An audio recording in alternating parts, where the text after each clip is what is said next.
제가 보면 미국 우선주의가 아닙니다. 이거 그렇게 규정했다간 큰 코 다칩니다. 미국 우선주의를 규정하면 미국 국익을 최대화하기 위해서 하시라도 중국이랑 또 뭐 적당히 타협 볼 수도 있고 이렇게 되는데 그게 아니에요. 그게 아니고 굉장히 근본적으로 현대 문명을 운영하기 위한 원칙과 가치가 뭐냐. 개인의 인권, 존엄성, 그 다음에 진실에 대한 존중심, 거기로부터 도출되는 자유민주주의에 대한 신념, 거기로부터 도출되는 시장제도에 대한 신념, 이런 것들이다. 그런데 저 중국 공산당이 인민해방군과 더불어서 지배하고 있는 중국의 국가자본주의 체제는 여기에 대한 정면 도전을 하고 있고 그 정면 도전을 위한 천병, 무력 담당 천병으로서 북한을 사용하고 있다. 이게 지금 트럼프 진영의 관점이라고요. 이게. 그러니까 이거는 굉장히 심각한 거예요. 깊다고요. 이 미국의 노림수가 깊어요. 그래서 우리가 트럼프가 미국의 국익 우선으로 이렇게 발언하는 대목을 보면 조심해서 들어야 돼요. 왜냐하면 저 사람은 굉장히 여우같이 교활할 정도로 아주 능수능란한 사람이기 때문에 이런 문명사적, 인류사적 이런 그 가치 판단, 이런 정치 철학적 얘기 이거를 대중한테 말할 때는 표현을 잘 안 해요. 대중한테 말할 때는 미국 애국주의에 호소를 해요. 그래서 트럼프와 법의 그 두 가지 그 차원을 우리가 잘 해석을 해야 됩니다. 이 와중에 조중동은 정말로 하나도 보도를 안 하는 거예요. 그러면 시진핑의 꼬붕이냐 이거죠. 중국 공산당의 꼬붕이냐. 조중동 카르텔은. 홍콩 시위에 대한 조명을 어떻게 이 정도까지 안 할 수 있냐. 헝가리 유람선 인양했다고 뭐 이런 거나 보도하고. 그러면 조중동이 보도 안 한다고 해서 반중 자유혁명 물결이 퇴조하냐? 아닙니다. 조중동은 겁나겠죠. 반중 자유혁명 물결 불어닥치면 제대로 딱 올라가면 한국의 정치 쓰나미, 북한이 붕괴된 이후에 휴전선 남쪽에서 벌어질 정치 쓰나미가 굉장히 활발해지죠. 그 활발해지면서 조중동 같은 건 그냥 쓸어버리게 되죠. 그 불안하죠. 불안하니까 그거는 아예 보도를 안 하고 조명을 안 하는 거예요. 조중동 카르텔은. 아예 보도를 안 하고 조명을 안 하는 거예요. 그럼 이게 뭐랑 똑같으냐. 꿩이 포수가 무서워가지고 대가리를 땅에 쳐박죠. 그리고 꿩 머릿속에서는 어떻게 계산하냐.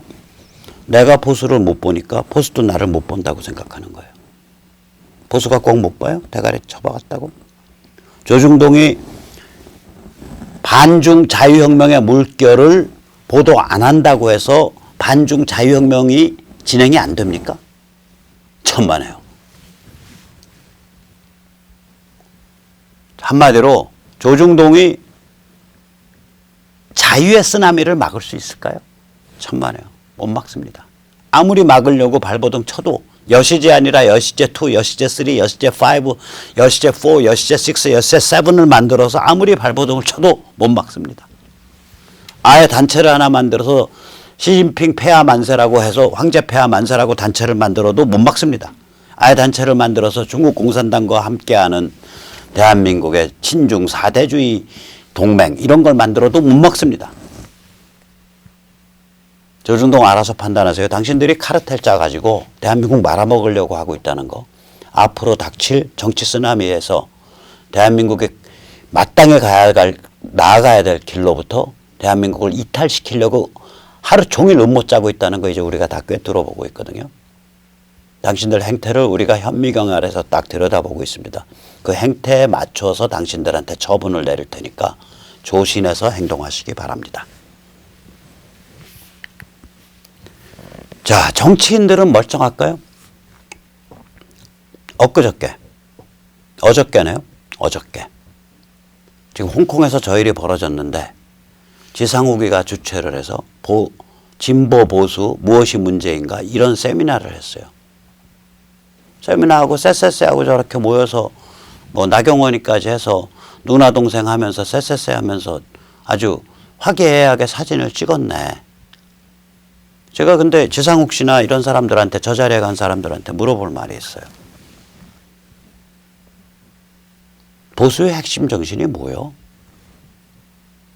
왜 백모가 나 보수요 라고 말을 안 할까? 사람들은 백모가 굉장히 전투적이고 겁이 없다고 생각을 하는데 제가 겁이 나서 나 보수요란 말을 못해요. 왜냐? 보수의 핵심 정신은 특히 종교에 기반한 선악구분이에요. 백모는 마탱이가 흐물흐물하게 간 사람이라 무도덕한 데가 있어요. 저는. 예를 들어 저 같은 사람 약 올리면 저는 진짜 극단적 행동을 한다고. 저는 그렇게 선악구분에 대한 개념이 명확한 사람이 아니에요. 그래서 어디 가서 나 보수요 이 소리를 못해요. 못해요. 하고 싶은데. 자격이 없어. 저를 몰아붙이는 원칙, 제가 매달리는, 생사를 걸고 매달리는 원칙은 진실이냐 아니냐예요. 그래서 저는 누가 말하면 나는 건강한 옛날 200년 전 리버럴에 가까워. 거기서 물론 보수가 나왔지. 에드먼드 버크가 건강 리버럴이었고 거기서 에드먼드 버크가 보수주의 철학의 아버지긴 하지. 하지만 그 건강 리버럴하고 건강한 리버럴하고 물론 다 멸종해버렸어. 그 건강 리버럴 한 100년 전쯤에 한 130, 40년 전에 멸종했지만 그 유죄가 조금 남아서 1900년대 초까지 간 게 미국의 우드로 윌슨 민주당이야. 그러나 그게 마지막 숨결이고 그 다음부터는 완전히 피스 좌파로 잡혀먹고 이제 리버럴은 없어. 나는 시대도 없고 조국도 없는 사람이야. 나는 200년 전 영국의 건강 리버럴에 가까워. 근데 난 보수인지는 나 잘 모르겠어. 나는 보수가 될 자격이 없어. 왜냐? 나한테는 그런 맹렬한 선악구분이 없거든. 난 좀 마탱이가 가 있거든. 저는 친구들한테 그렇게 말을 해요. 그런데 국회의원 빠찌 달았다는 것들이 이 엄중한 세상에 모여서 뭐 안다고, 당신들이 정치 철학을 뭘 안다고, 보수와 진보 무엇이 문제인가, 참 잘난 체를 다 떨어요. 오케이, 그러시면은 그렇게 제대로 보수를 잘 하시고 진보를 잘 하시면 거기서 코멘트가 나왔어야지. 어저께 홍콩에서 위대한 시민의 저항이 있었습니다. 중국 공산당의 강제 신병 인수 익스트래디션에 반대하는 수십만의 사람들이 들고 일어났습니다.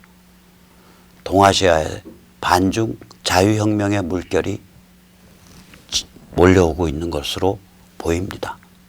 이것이 앞으로 한국 정치에 어떤 영향을 끼칠지 우리 정치하는 사람들이 고민해 봐야 될 필요가 아주 큽니다. 어저께 모여서 그런 말 한 사람 있어요? 세상에 대해서 요만큼도 모르고 지 여기에 짠 빠찌의 무게만 알고 거기에 목 달고 사는 자들이 서로 박수치고 빨아주면서 보수가 뭐여 진보가 뭐여 개 조잡 잘난 체를 떠니까 속이 좀 편합니까? 나경원 씨 그 자리에 가서 같이 누나 동생 하면서 쎄쎄쎄 하니까 속이 편합니까? 그러니까 위대한 정치인이 되는 것 같아요? 웃기지들 마셔. 구역질 납니다.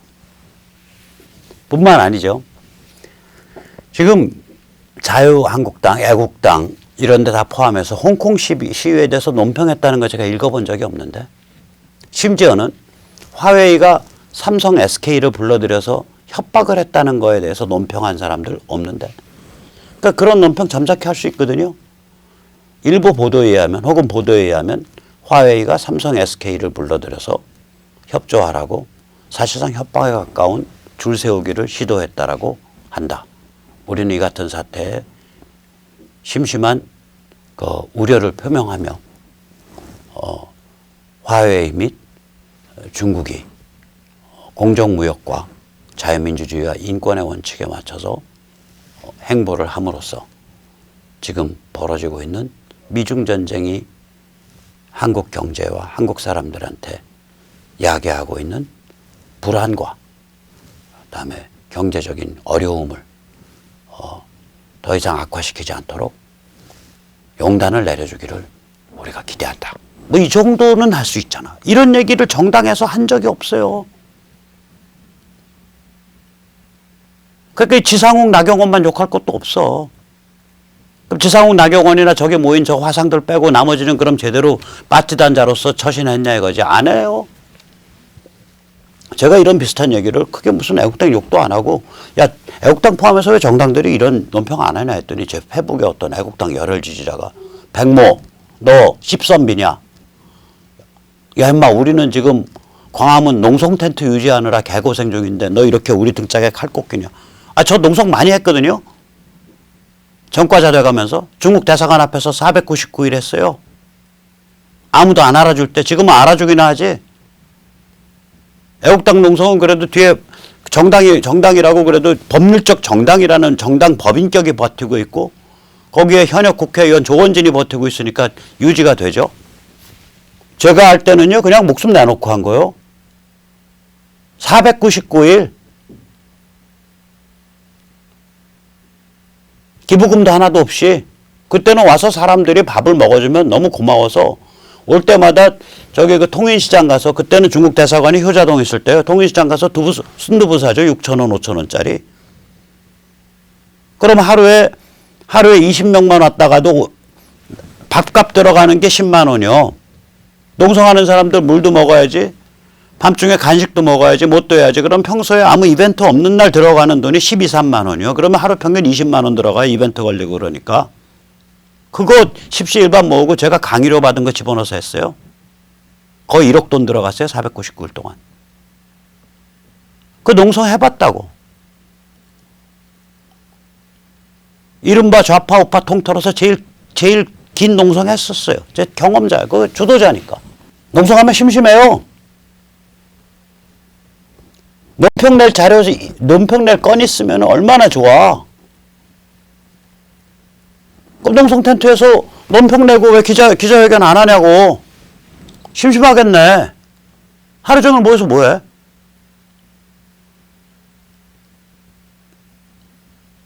그런데 그 말 입 바른 소리 안에 애국당이랑 자유한국당이 좀 다 국회의원들 나서가지고 중국에 대해서 시비 걸고 화해에 대해서도 얘기하고 해야 된다. 입 바른 소리 했더니 나보고 페북에 십선비라 그래? 당신들만 애국자고 뭐 다른 사람들은 다 개걸레요? 우리 말 좀 가려서 하자고. 우리 말 좀 가려서 하자니까. 하고 싶은 말 많이 참고 있으니까 사람 약 살살 올리지 마세요. 그냥 나 같은 사람이 제에서 깨끗거리고 야단치면 그런가 보다 하고 넘기시라고.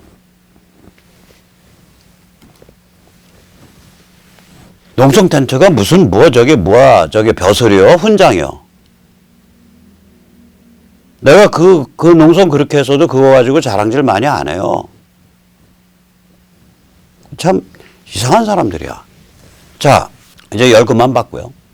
이렇게 야당들이 이 중국 문제 이런 거에 대해서 논평도 안 하고 아닥이에요. 이게 왜 그러냐? 이게 간이 작고 기회주의적이고 눈치를 살펴서 그래. 그러니까 야당이 이런 행태를 보이는 거하고 조중동이 사실상의 친북 조중동 카르텔이 언론, 정치, 법조, 조중동 언정법 과두지배체제 카르텔. 그게 정식 명칭입니다. 줄여서 조중동 카르텔이 사실상의 친중 시진핑 빠리를 하고 있는 거랑 사실은 문맥이 같습니다. 그러니까 이 정도 되면요. 제도권 상류층, 제도권 지식인, 그러니까 이쪽 문재인이나 586이 아닌 제도권적 국회의원 한다는 게 세상에 치욕스러운 일이고 개쪽팔린 일입니다. 다들 그만두세요. 다들 그만두시라고. 자, 이렇게 엉터리로 야당질을 해먹고 살고 있고 이렇게 엉터리로 조중동 카르텔이 헤매고 있음에도 불구하고 문재인 586은 정말 숭고한 일을 위해서 뼈골 빠지게 개고생을 하고 있습니다. 그 숭고한 일이 뭐냐? 자기 무덤 파는 겁니다. 이 문재인 586의 요즘 이렇게 상태를 보면요. 일종의 다중인격 장애예요. 자, 야근 사람들 보세요. 정세현. 이 사람 야근 사람이에요. 이 사람 DJ 정부 전에는요. 완전히 반북 인사였었어요. 정세현이. 완전히 반북 인사였어요. 믿거나 말거나. 그래서 북한에 대한 지원이나 북한과의 교류 계속 반대했던 사람이에요. 그러다가 통일부 장관 되고 DJ 때 크면서 완전히 입장을 바꾼 사람이거든요. 얕다는 소리죠. 정세현 요새 말 조심하잖아요. 문정인도 말 조심하잖아요. 이 사람들 알거든. 야, 이거 미중전쟁 심상치 않은데 저러다가 평양이나 북한 저거 골로 갈 수도 있는데 이 위기의식을 안다고. 그러니까 이 사람들이 요새 발언이 이 한 목구멍에서 하나의 후두, 하나의 성대에서 목소리가 세 가지가 나와요. 하는 톤으로는, 그 피치로는 북한을 향해서 우리를 믿어줘, 우리를 믿어줘 이런 소리를 내고 있고요. 국민을 향해서는 대한민국은 존재 자체가 죄악입니다. 김원봉은 독립유공자로 추서되어야 됩니다. 뭐 이런 소리를 하고 있고요. 그 다음에 미국을 향해서는 저희도 한미동맹입니다. 저희도 한미동맹입니다. 이렇게 피치가 다른 세 개의 목소리를 한 목구멍에서 내고 있어요. 굉장히 신통한 제주예요. 이 피치가 다른 두 개의 목소리를 내는 그 성법이 있거든요. 발성법이. 그게 몽골의 그 이상한 노래 있죠. 뭐 이런 노래. 흐미가 그 피치가 달라요. 그러니까 이쪽으로 해서는 그 고음이 나오고요. 이쪽으로 해서는 저음이 나오는 그걸 동시에 낸다고요. 흐미가. 근데 여기는 문재인 586 집단은 고, 중, 저 세 개를 내 동시에. 그러니까 이 사람들은 전 몽골 가면은요 국가 무형 문화재가 될 수 있어요. 이민 가세요 몽골로. 흠이 국가 무형 문화재가 될 수 있습니다. 피치가 다른 세 개의 목소리를 냅니다. 제일 높은 피치 평양을 향해서 우리 믿어줘, 우리 믿어줘 하고 나오고, 그 다음에 중간 피치 국민을 향해서 대한민국은 존재 자체가 죄악입니다. 대한민국은 존재 자체가 죄악입니다. 존재하지 않았어야 될 수치스러운 나라입니다. 대한민국의 역사는 죄악으로 가득 차 있습니다. 이걸 내고 있는 거고, 맨 아래 중저음으로는 미국을 향해서 우리도 한미동맹입니다. 우리도 한미동맹입니다. 이걸 내고 있는 거예요. 참고로 김원봉 독립유공자 만든다 그러고 뭐 손혜원이는 뭐 이상한 경력을 가진, 저쪽 경력 가진 아버지를 독립유공자 만들려고 그러고 뭐 이런데 진짜 독립유공자가 어떤지 알려 드릴게요. 연세대학교에서 관계된 자들이 연세대학을 실제로 종합대학으로 만든 사실상의 설립자나 다름없는 백낙준을 친일파로 몰라 그랬죠. 연세대학교는 쥐들 집안 족보 뿌리를 파내고 불살라버리고 거기다가 똥오줌을 싸는 개쌍스런 집단이 많아요. 전 그래서 세브란스 앞에 연세대학교 지날 때마다 오바이트를 합니다. 구역질이 나서. 백낙준은요, 연희 전문을 해방 후에 연세대학교, 제대로 된 대학으로 완전히 변모시킨 제2의 건교, 개교를 이뤄낸 분이에요. 근데 그걸 친일파로 몰라 그랬잖아.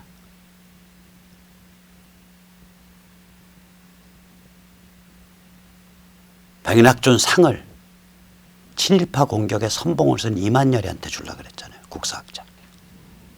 그런 개상스러운 지네 집 족보도 모르는 개 쌍것들이 운영하는 학교가 연세대학교입니다. 대한민국 전체가 이래요. 멀쩡한 제도권, 멀쩡한 상류층들이 자기 집 족보도 모르고 자기 나라의 족보도 모르고 자기 사회의 족보도 모르고 이것들이 하는 건 아파트 평수, 자기 자식 새끼가 아이비리그 나왔는지 안 나왔는지, 골프 몇 점 나오는지, 자동차 무슨 모델인지, 자기 커리어가 어떻게 됐는지, 커리어를 뒷받침할 자기 인맥은 어떻게 관리하고 있는지 이거밖에 몰라요. 그러놓고 사회 지도층이야. 그래서 이 모양 된 거야 나라가. 자, 저 백낙준 선생, 저 용재 백낙준 정말 존경스러운 사람이거든요. 저 사람 아버지가 대단한 사람이에요. 백인재. 저 집안이 그래요. 그 백인재 씨가 그 경성제대를 다닐 때, 경성제대에서 봉직을 할 때 대한민국의 최초의 외과 의사거든요. 그러니까 외과 병원을 나와가지고 최초로 만들었을 거예요. 백인재 씨가 그 경성제대에서 봉직을 할 때 그럴 때 거예요. 그 경성제대 의대생들에 의한 경성제대 의대생들이 연결된 독립운동이 있었어요. 그래서 감옥을 살고 나왔다고요. 근데 그 백인재 씨가 후손들한테 야, 너희 독립유공자 신청하지 마. 그 시대가 필요했고 나라가 불러서 민족이 불러서 한 것뿐이야. 그거 특별히 따로 무슨 상 받고 훈장 받고 그거 자체가 쪽팔리는 짓이야. 너희 하지 마. 그래서 그 후손들이 독립운동을 신청을 안 했다니까요. 문재인 씨는 이런 사정 좀 아셔야 돼. 진짜로 그런 사람들 많아요. 독립운동 했던 사람들 중에 그 후손들한테 야, 너희 독립운동 신청하지 마. 유공자 신청하지 마. 그거 그냥 시대가 필요로 했고 민족이 필요로 해서 한 것뿐이야. 당연히 할 일 한 거니까 특별히 유공자라고 까불지 마. 그 후손이라고. 이 정도 기계가 있어야 된다고. 그래야 지도층이죠.